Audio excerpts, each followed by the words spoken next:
This is the world according to Jen, Carolyn.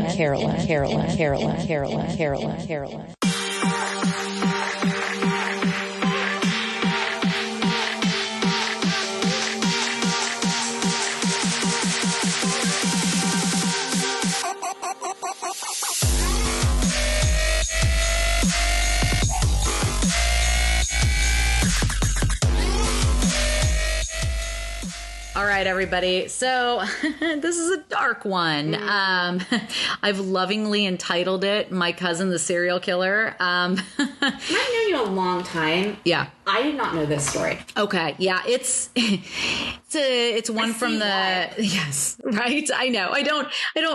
In casual conversation, talk about this young man who wasn't technically my cousin. We'll get into that, but who was a serial killer. So I guess we should probably start doing this. Trigger warnings. We are going to be talking about a little bit of child abuse, alcoholism and substance use disorder. And, as the title implies, murder. Yeah. So if these things... This is supposed to bother you. If you're an empathetic human being, these things are going to bother you. But it's also a fascinating tale about how I became friends with this young man and ultimately how he ended up murdering multiple people. It's a cautionary tale. It's a cautionary tale, right? Yes. So here we go. So I'm going to talk about my very troubled childhood friend who grew up to be a racist serial killer. And as always, Carolyn's going to provide that clinical angle as we dissect adverse childhood experiences and why some, but definitely not all kids who grow up abused or who are abused grow up to be murderers. So, I will start from the beginning, the genesis of it all. So I lived in Redwood City until I was about 11. And my mom started leaving me alone when I was about 8. It was just the way you had to do things when you were a single parent and you worked. You're like, okay, peace out. Don't let anybody in. Or tell them I'm in the shower. Right. Tell them I'm in the shower or stay out of the house all day. Here's a key. Wear it around your neck. Latchkey kid. Yeah. Oh. Well, I think at 8, I was told to stay home. But by the time I was like 9 or 10, I was roaming the streets all day during the summer because what else are you going to do? And so, this was the 80s. So no one really batted an eye. We rode bikes. We broke into pools. We lived in an area where it was primarily apartment complexes. And I felt like everybody's apartment complex had a pool except for mine. And so I know it was a bummer, but we were really adept at sneaking into pools and we just kick it. And it was a working class neighborhood. So nobody was around to kick us out. It was dope. We were all thankfully good swimmers because that shit could have gone real sideways. Yes. And so, there was a lot of kids growing up with shady parents who were inducing trauma, much like my own home. And my best friend in 5th grade, her parents were meth dealers. Fun. Oh yeah, dude. And my mom was so into. Did they come to career day? Career day. How to become a meth dealer. It was super sad. She was lovely, but her stepdad was dealing meth out of the house. There were drug busts going on. Insane. But just to give you a sense of where I grew up and the sorts of people and influences and role models that I had. And so, there was a lot of crazy stuff going on. And I met this kid named Joey when I was about 9 or 10. And we very quickly became partners in crime. And the reason why I called him my cousin is because other kids would make fun of us and call us boyfriend, girlfriend. And we're like, ew, no, we're just going to refer to each other as cousins. That makes sense. Yeah. And then nobody's going to mess with us. And so, poor Joey. I say poor Joey, poor Joey the child, but he really grew up into a monster. But as a child, it was really sad. He had an alcoholic mom who wasn't even actually his mom. It was his grandmother. So his mom was also, had substance use disorder, alcoholic, severe mental illness.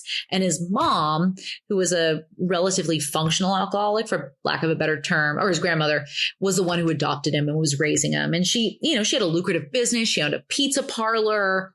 So she was doing okay. But really severe alcoholic. And so, I'd hang out at Joey's house. Like there was no parental supervision there either.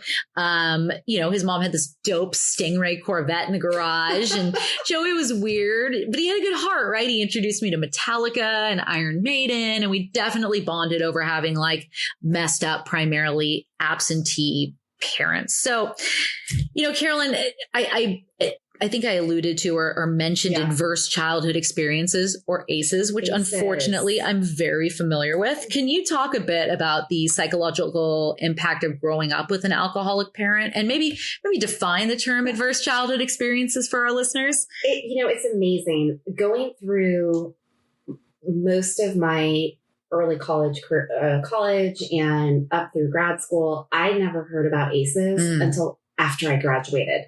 Which is bizarre, even from a master's program.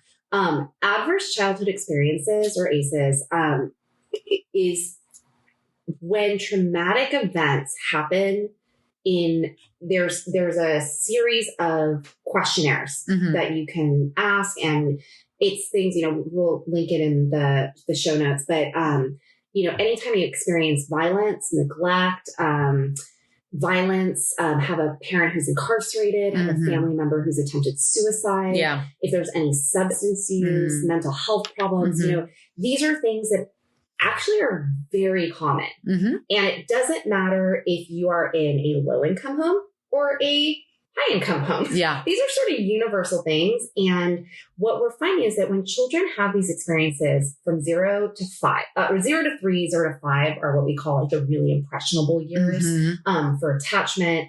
But 0 to 17, if you experience it one or more of these, it says something about your likelihood, one, to develop future mental health issues or just emotional relational issues.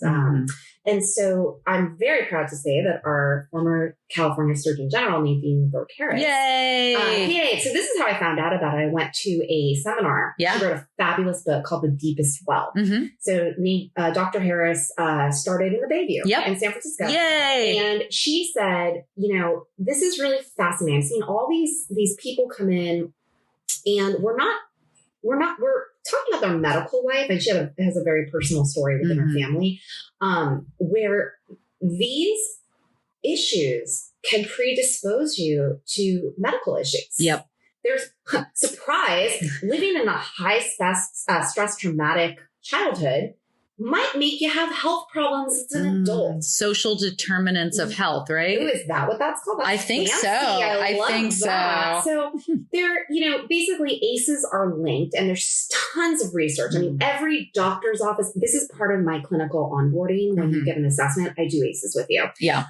Because it doesn't matter how much of an assessment I do with someone, like, a year later, they'll be like, oh, yeah, my dad was incarcerated. I'm like, how has that never come up? Right. They're like, oh, I didn't think that was a big deal. Because you normalize it. You normalize these things. So anyway, there's a huge correlation and causation linked with how many ACEs you have and what chronic health problems, mental health, even substance use problems you might have as an adolescent or into adulthood. Okay. So knowing what our ACEs are can completely impact your lifespan. Yeah. And that's kind of good to know, but also impact your education, job opportunities, earning potential. This is an incredibly powerful thing to know. Yeah, that makes sense. And stress is a killer.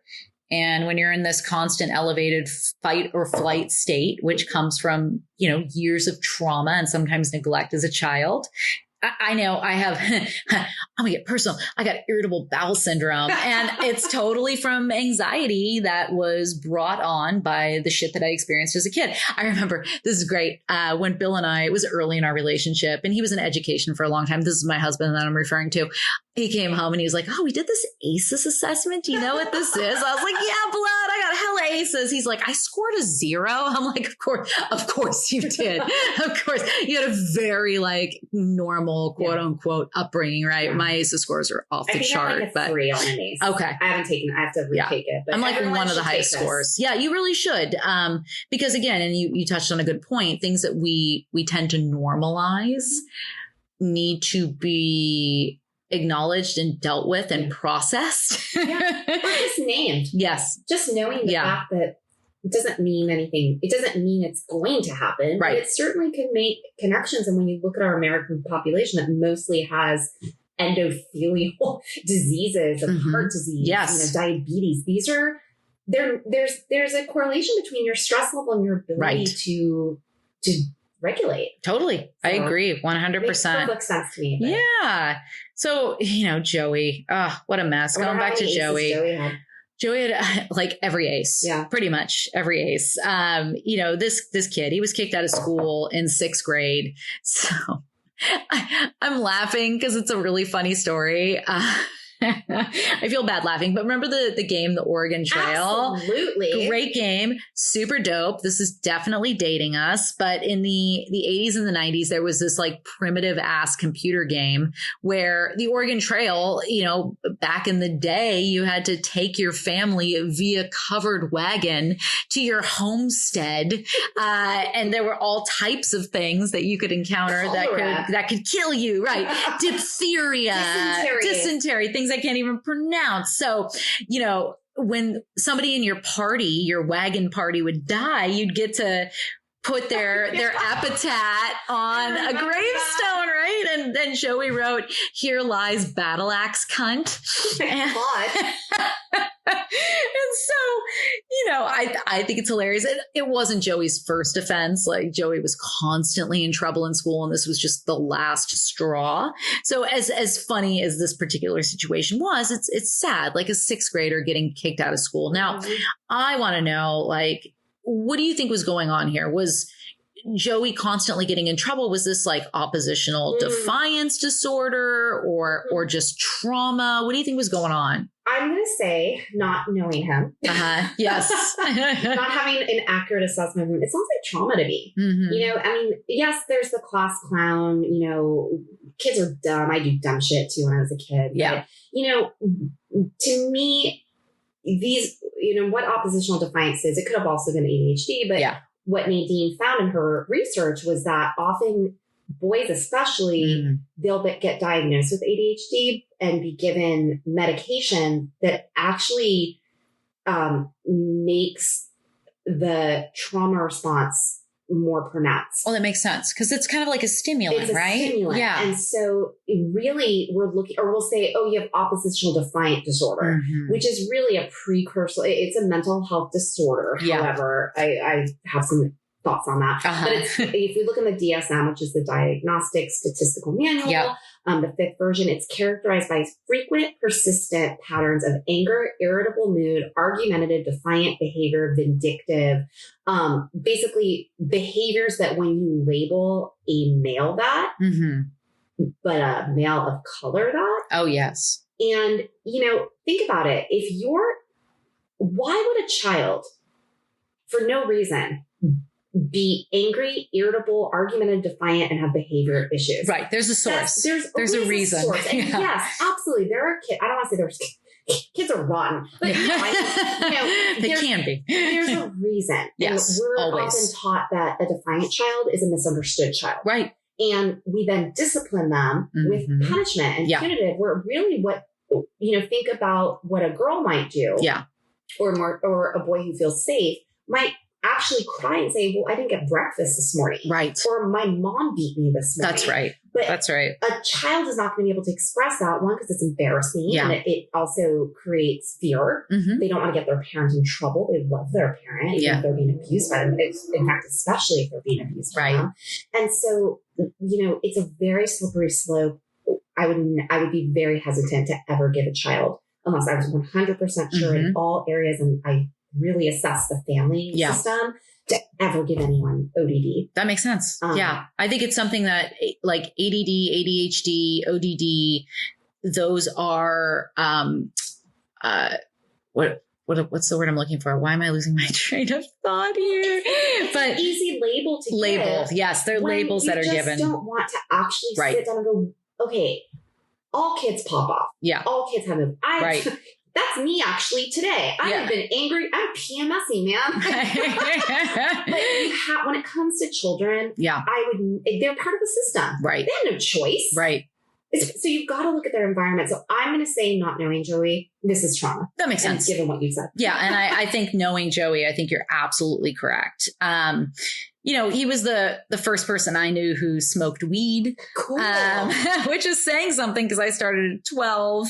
Wow. I was worried about him. Like it was evident that he was heading down a road that was unsafe, right? Like none of us had good parental supervision. We were all doing things that were precarious and could have resulted in our death. But Joey was taking it to another level. And you notice that as a kid. Yes, as his peer. Yeah. Right.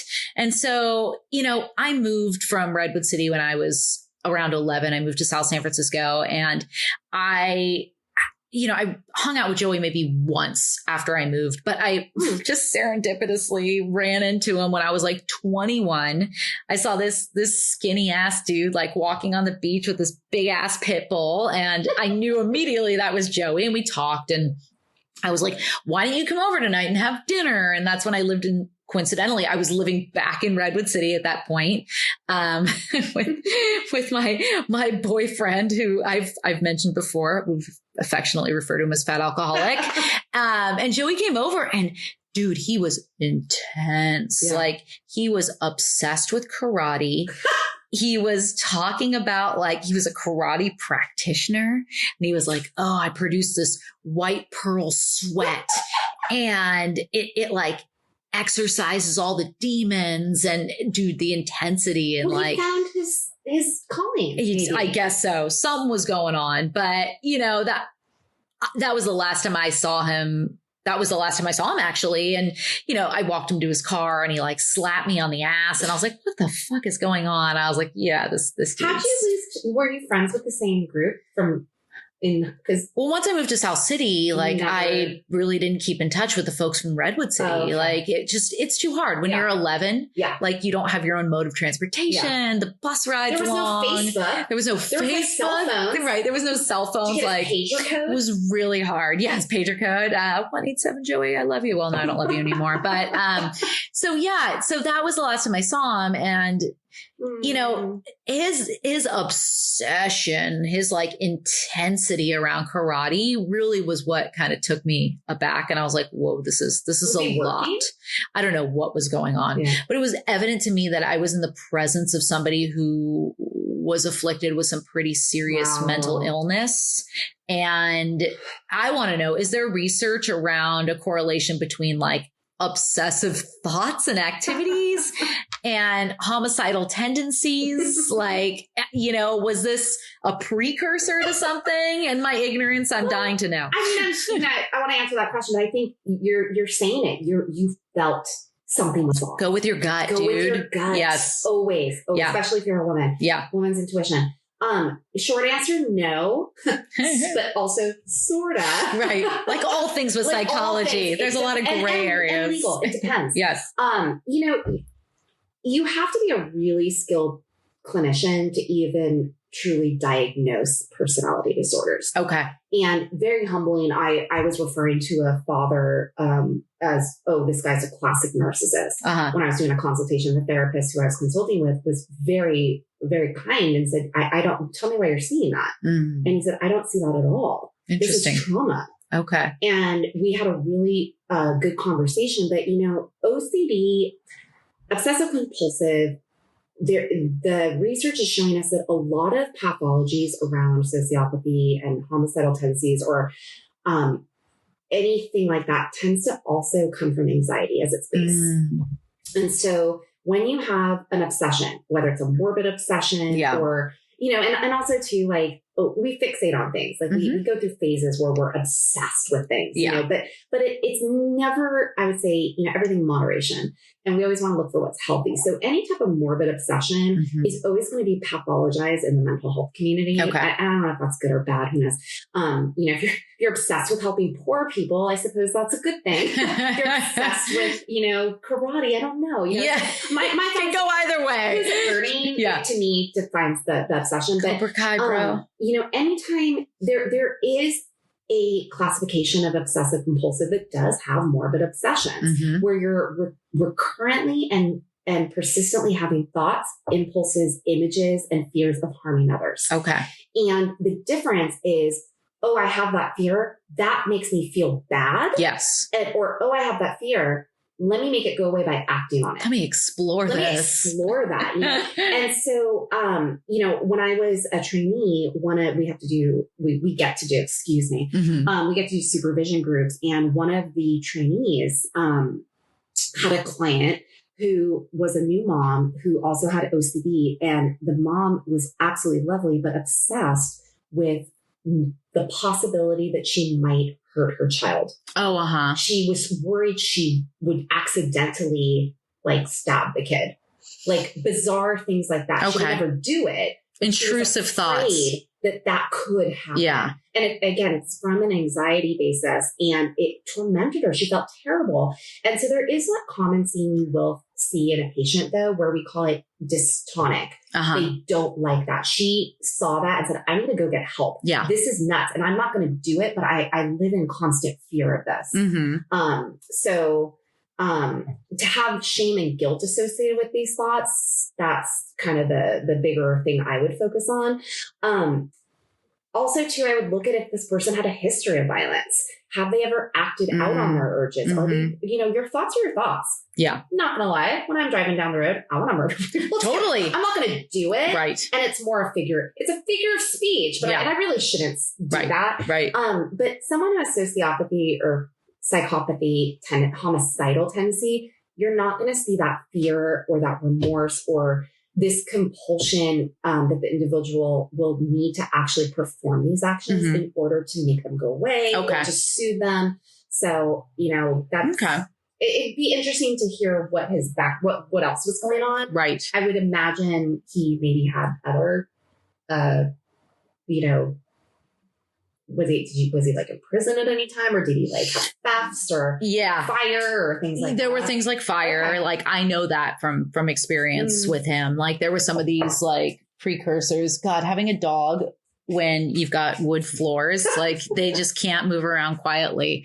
So with Joey, it's hard to answer some of these questions. Some of them were clear, but I didn't, that was when we were both 21, I think. And I didn't hear his name again until he was 20, or I was 26. And I think this was probably around 2006. And so crazy story. So I'm over at a friend's house, and I live in one of those old San Francisco apartments where, there's an intercom outside and you could talk to somebody through the intercom and buzz them in. Right. I mean, your building has this, right? And so this woman buzzed me on the intercom, and we chatted briefly through the intercom, and I was like, who is this person? She told me who she was. And she said, hey, I'm a rep from the public defender's office, and I'm here to discuss your friend, Joseph Melcher. And I was like, whoa, just taken aback. I hadn't heard that name in years. And so, did she call you? Well, I was like, here, bitch, call me. I was like, here's my number. We got to stop talking through the intercom. So we spoke. She was really reluctant to tell me what was going on with Joey and why he was going to trial. And I'll never forget the way she said it, because I was like, what did Joey do? And she was like, there's no easy way to say this, but Joey's been arrested for multiple murders or multiple counts of murder. And I was like, oh shit. What did she want with you? Well, let me tell you. And so she wanted to meet with me the next day to discuss being a character witness. She was looking for people who would testify that Joey had an abusive upbringing and that Joey had all these aces, and that's why he perpetrated multiple murders. So he told her your name then? Yes. Go call Jen. He must have. He must have. Oh, which that's weirdly. Is it weird to say that's sweet? I wouldn't say sweet, but that's the wrong word. It's sad. Yeah. It's sad. Like this person knows me. There was an awareness that I had this fucked up childhood, and that maybe I wouldn't have turned out this way had I had a quote unquote more normal childhood where, my mother didn't abandon me, and I wasn't raised by my grandmother, who was a severe alcoholic and neglectful. And to me, it speaks of an awareness. Well, and that matches into with how sweet and vulnerable children are. Yes. From that age, where it's like, that friend was kind to me. Yes. That friend got me. Yeah. which that's what stands out to me about going talk to her. Yeah. To know what's up. But, unfortunately, when I said, hey, I'll meet with you tomorrow, it was like, I need to meet with you. And I was like, okay, fine, tomorrow. But in the meantime, I was like, I'm going to Google. I want to see what Joey Were you also did. Like, yeah, that makes sense. It tracks. I was like, yeah, that tracks. Like, it's pretty evident that Joey, he was just, my mom knew, and I think this my biological mom is severely mentally ill. Like, she can smell it on others. Yeah. And so she knew, like, oh, really? Yes. She had a sense. And so, I Googled, and based on what I read, there was no doubt that Joey killed these people. So this is from an SF Gate article. Melcher, who had been living in Panorama City, Los Angeles. I didn't even know this. Yeah. And working as a traveling wine salesman before the crimes. So random. Yeah, very random. Was convicted last month of shooting to death Robert Stanford, 21, of San Bruno. San Bruno's really close to San Francisco. On August 27th, 2006, as Stanford was leaving his girlfriend's home in San Francisco's Portola neighborhood. Prosecutors said Melcher blocked Stanford's car with his own, then shot Stanford 10 times. He also wounded Dominic Chang, 16, a kid who was in Stanford's car. Melcher was also convicted of walking into a Japantown bar. So Japantown is a neighborhood in San Francisco that Japanese culture, as the name implies, then known as Flow, on October 21st, 2006, and shooting to death waitress Song Sun Lee, 34, and wounding bartender Mi Kwong Kim.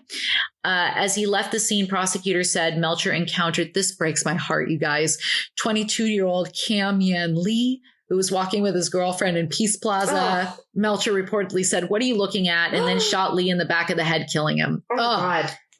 Awful. Jesus Christ. Awful. Apparently, like, it sounds like he was really unhinged. There's no motive. Not making excuses, but this motherfucker was walking around the Peace Plaza screaming things like, don't mess with Johnny, white boy coke dealer. I don't even know what that means. I have no idea what was going on, but he was. I bet the voice is in his head too. Yeah. Something was going on. Like, he was delusional. Wow. A motive for the shootings never established. He actually denied committing the shootings. He said, oh, you know what? I was hanging out with somebody earlier that day who looked like me and was wearing the same exact clothing as me. That's the person who had the gun. That's the person who committed these shootings.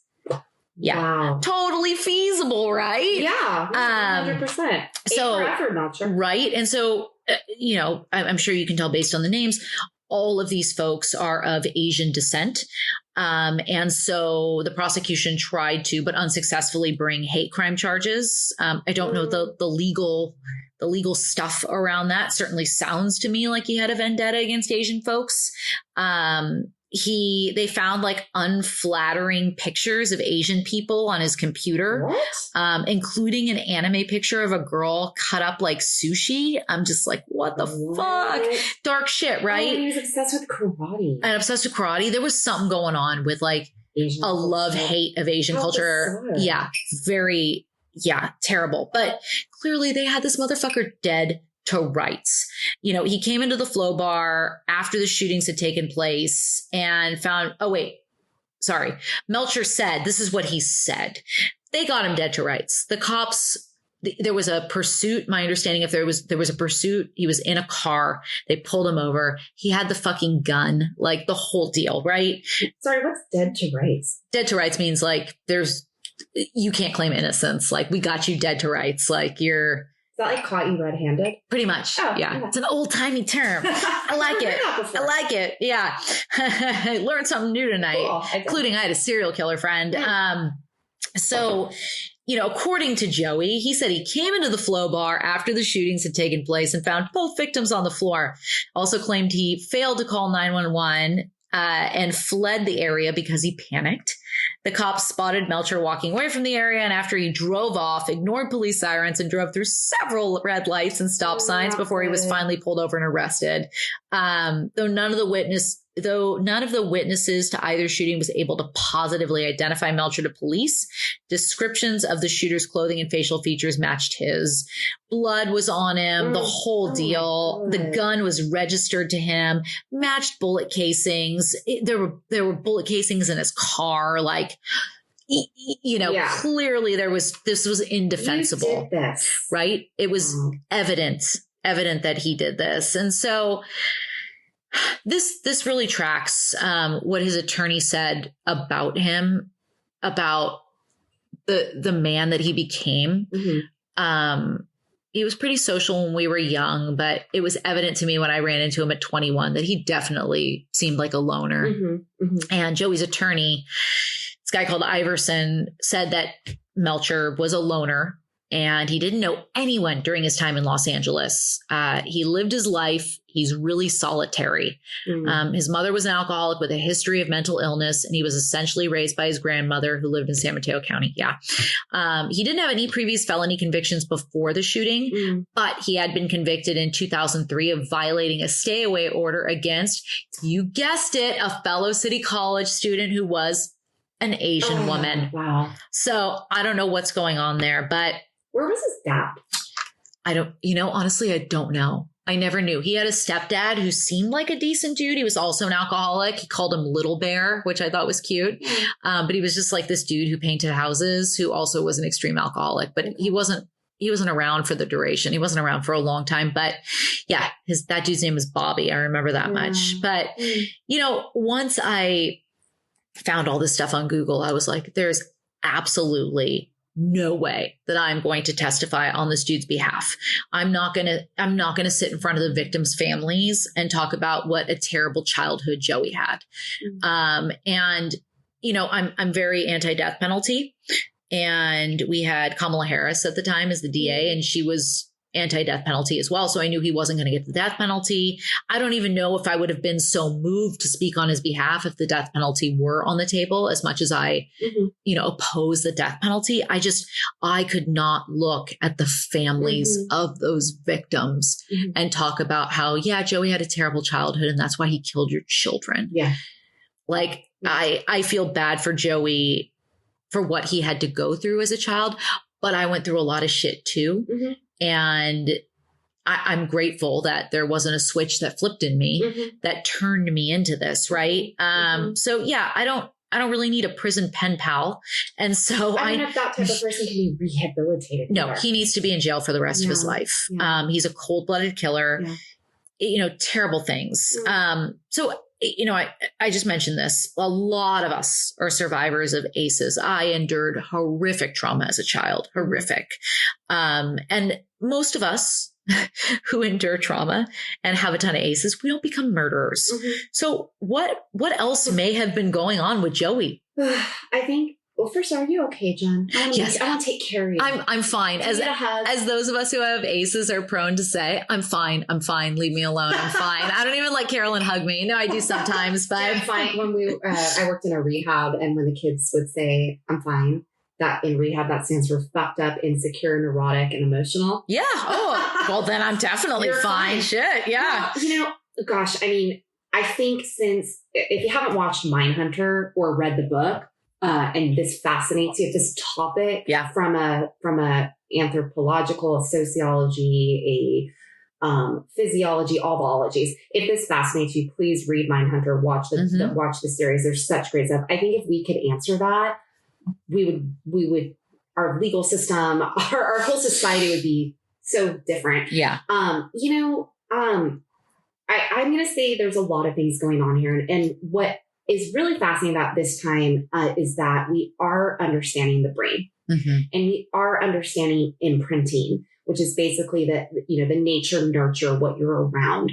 what role resilience plays, what role having certain people in our lives who are healthy or who do pay attention. Any client I've ever had who has trauma will always name one person that, even if it was just so brief, could, saw them and was an accurate mirror. Yep. And so, a child who is born into a system where the parents are using substances to the point where they either can't pay attention to you, if they're abusing you, I hate to say you're set up to fail, but man, you better have some really good resilience, vertical, points in your timeline where you go, oh, wow, I'm not a piece of shit. Yeah. And, so what probably happened here, and again, I'm going to say the old style, because when you really look at the research, I think we're going to have to change how we also look at this. But it sounds like Joey had what began as oppositional defiant became antisocial behavior, disrespect for authority, not being able, there's a point where some kids are going to be like, wow, you're too much. Like you're too risky. Yeah. All kids. And that was me. Yeah. Cause I was risky based on the ACEs and the trauma, but I was like, whoa, this feels wrong. Crossed a line. Yeah. And I think children are aware of that. Yes. And they go, wow, this doesn't feel good anymore. You're going to get in trouble. Most kids, I think, genuinely have most adults even have a healthy fear of authority. Yes. And so when you start developing a personality, no one's born with a personality. I want to make that really clear. Born with a personality disorder or personality? No one's born with a personality disorder. Hey, some people are cottage cheese people. They have no personality. This is true. Cottage cheese. But I call them cottage cheese people. It's like, it's fine. It's cottage cheese. Yeah. You're not going to go out in search of I'm really craving cottage cheese. I got to put some fruit on it. All right. So when a personality disorder develops, there's usually some type of traumatic event and some type of bonding gone awry, some type of attachment. Your needs weren't met, your emotional needs, your need to be seen, heard, and valued. And that's usually with parents, I'm assuming. Absolutely. That's what you're born into. Yeah.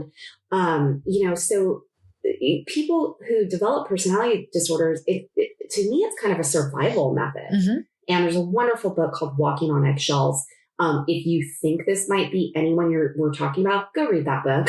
Educate yourself. If you feel something's off, again, trust your instincts. It probably is. Yeah. You're around enough healthy functioning people, I hope, that you can sort of tell the difference. Yeah. And so someone with a personality disorder develops this inability to either perceive how they're coming across to the world, and they either will think people are against them, or their behavior is just bizarre and erratic. But the research is showing a lot of this is based in anxiety. And so you can go into the DSM and look all this stuff up. I'm not going to go deep into this, but there's basically 3 classifications of when we say a personality disorder, and they go across, paranoid, is the first cluster. These are people who are very avoidant, rigid, impairment. They test reality. This is the person you might see kind of on the street, maybe an unhomed person who you're like, something feels off with this person. I shouldn't make eye contact. Something bad might happen. Yeah. Cluster B is what we're talking about. These are the antisocial, borderline, histrionic, narcissistic. Again, you can look all this stuff up, but they have, again, an antisocial. They're not able to maintain relationships within a community. Yeah. So they isolate. And human beings don't do well when we isolate. No. We are mammals, and we're creatures who need to be around people. And if we don't, things get weird. We got weird during the shutdown. Right? You become a wine salesman and then murder people. Yeah. So you're going to see impulsivity, emotional dysregulation, and then cluster C's are the OCDs or avoidant, preoccupied anxiety. But again, a lot of this has to do a lot with true anxiety. So, is he a psychopath or is he a sociopath? Right. These terms you'll hear interchangeably. I had a professor in school who said a psychopath is someone who murders. That's a distinction. But that's not true. I know. I was like, that's confusing. And a sociopath is just someone who thinks bad things. And I was like, most psychopaths don't murder. Yeah. So I like to say, are they homicidal? Okay. With things, are you a homicidal? Because you can think whatever you want in your head. It matters when you behave on it. Yep. So let's not use these interchangeably. There actually is a difference. But the origins really determine how you would use each label. If you really want to go deep, guys, there is a book you can get called The Mask of Sanity. This was the first studied in the 19th century by, I don't remember his full name, but I wrote Cleckley. We'll put it in the show notes. But, primary psychopaths are said to exhibit traits that are consistent with lack of remorse, lack of empathy, and shallow emotions. They call it a biological defect. Okay. Then there's something called secondary psychopaths, which are reportedly characterized by a higher level of anxiety, a negative affect, and a higher level of substance abuse. So that's their coping mechanism. So they're at obviously a higher social. So you have a biological disadvantage with the kind of primary psychopath. As you go down this level, you get more of a social disadvantage. And then there's a third one. This is all news to me. Arrogant and deceitful interpersonal style. I'm sorry, ignore that. So this third part of the model is more looking at this system as, do you have a conscience? Got it. And that's really what you're going to see when you're looking at someone who is dealing with homicidal things. Okay. we all want to do a lot of shit all the time. Right. But we're checked by our conscience. We're checked by our conscience and also the social fabric. And law. And law. Hey, yeah. I don't want to go to jail. And, hey, again, if you want to find out, I started reading this. I'm like, oh, am I a psychopath? That's some weird shit. Look around and find out. Take the test. There is a test, and it was developed by the FBI and behavioral sciences. Yep. And so you can take this test. Okay. I tried and got really overwhelmed and bored and was like, I don't think I'm a psychopath. But there's more to this. In other words, so when I said sort of yes and no, that's what I mean. You have to look at all the different factors going into to Joey's situation. So probably his childhood did impact him, but something else must have happened in that in-between time that we don't know. Yeah. And he might not even know. Yeah, no. And it would be fascinating to have a conversation with him. I don't really want to have a conversation with him, but I would, but it's fascinating to me, as somebody who experienced a shit ton of trauma, when I am somebody who's really into true crime, and I'm fascinated by the psychology of serial killers. And so often when you're listening to stories about, I think about like Ed Kemper. Bundy. Yeah, Ted Bundy or Ed Kemper for sure. Ed Kemper, right? Who like had a controlling, abusive mom and therefore hated women. Ultimately ended up killing his mom. So with Joey, I don't necessarily know what the trigger was beyond just growing up in an environment where there was a lot of neglect and there was a lot of substance use. And I never saw his mom overtly abuse him or physically abuse him, his grandmother rather, not his mom, but it was bad. So I have two moms. And both of my moms cleaned houses. And one of my moms cleaned for Joey's grandmother and went over. And apparently Joey's grandmother was like wearing a robe and drunk as shit. And, my mom was just like cleaning the house, and Joey's grandmother decides to start playing the piano and like falls off the piano stool, like robe agape, just like, vagina hanging out. My mom's just like, whoa, I have one mom who inflicted a ton of abuse. And my other mom, this was the one who was at Joey's house doing the cleaning. Wow. She's the more functional, grounded mom without mental illness, right? So she was immediately like, whoa, this is a lot. Yeah. So I have a feeling that that's the kind of stuff that Joey was seeing on a probably daily basis. And that's not normal. No, not at all. And that's not common. Well, it probably is more common, but that's not, I don't like to use the word normal, but let me say that's not healthy. Yeah. And kids that grow up in that environment, when all you have is your parents. Yeah. You're born into something and you just anticipate that, this is my safety. Yeah. These people are my survival. Right. So if you're a child and kids can do this at in infancy. Yeah. If I cry because I'm hungry and my parent doesn't come, they don't love me. Right. And there's two ways this will go. Either I'll think I'm bad. Yep. So I've done something bad to deserve your lack of love. That's pretty common. Yep. Or they'll go, fuck you. I'm going to defy everything about you. Right. And everything about society. It's bullshit. There is no love. Right. that's a big factor. And you will see that within homicidal psychopathy and whatnot. But I'm curious, did he have a charm to him? Yes. Oh, yeah. He could be very charming. Because that's often with true antisocial personality, you're an asshole. Yeah. Nobody likes you. Well, it's interesting. So I'll use the terms good mom and bad mom. So good mom, the one that I have a really great relationship with, Joey and I would ride our bikes. She, in addition to cleaning houses, she was also a server in a restaurant.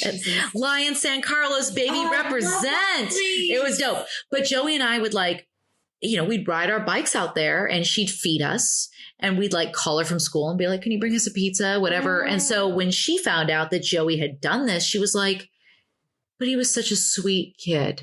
He had a sweet side to him. And that's all children are. I'm very angry that he did this and he deprived these people of their lives and their families of the people that they loved. I'm so angry. But I also remember Joey as a kid, and he was a sweet kid. He was set up. Who was subjected to shit. Otherwise? Yeah. And if he didn't have, again, when we look at that, social disadvantage. Yeah. And Joey's a white kid. Imagine if Joey's black. Joey's a white kid with money. So he would have probably ended up in the system a lot sooner had he been a kid of color, particularly a low-income kid of color, right? Mm-hmm. So I think that I'm not saying the system is rehabilitative. I think the system is shit, especially when you get ensnared in the system when you're young. But maybe something could have happened where this behavior was caught, or there could have been a change. Imagine if every pediatrician, every dentist, they check, has your address changed? Has your insurance changed? Right. Let's have you do an ACE this year. Right. Let's do your ACEs. Yep. So shit, let's just talk about mental health. Yes. How are you feeling? Yeah. Right. Yeah. I listen to Crime Junkie. I love it. And the host, Ashley, was talking about, she's doing an ad for, I don't remember what, but it's for mental health. And she was saying, went to the doctor recently. They asked me about everything with the exception of my mental health. And it's your brain's not connected to your body. Is it? No, not at all. It controls every bodily function. Right. And so there's a real disconnect, right? Well, absolutely. How many times could something have been caught with Joey or anybody who goes down this road, even if it's not a homicidal road, even if it's just a self-destructive road or being destructive toward other people, not necessarily homicidal, if we are paying attention to these things, if doctors, physicians are taught the brain-body connection, the connection between the psychological and the physiological, could we stop this? And that every child should be, any adult, but kids, again, if you're in a family where your caregiver is not dependable, you don't have what's called a secure base. That's right. Which is a concept by the author Bowlby and Mary Ainsworth, who I love attachment theory. If you like attachment theory, anything about that. But when you don't have that, then you throw ACEs into the mix. You've got traumatic exposure, lack of parental security. Yeah. I'm going to say too, let's throw in some genetics. Yes. And we'll look at his mother, mental illness, substance use disorder, grandmother, same deal. The apple doesn't fall far from the tree. I feel like he didn't have a chance. Well, did he ever have a traumatic brain injury?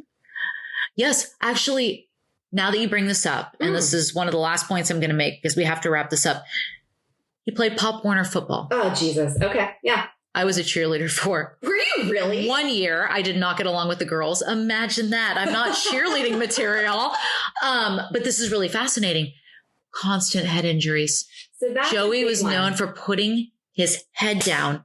He would lead with his fucking head. And he was not only known for it, but exalted for it. This young man, he goes in with his head and just awesome.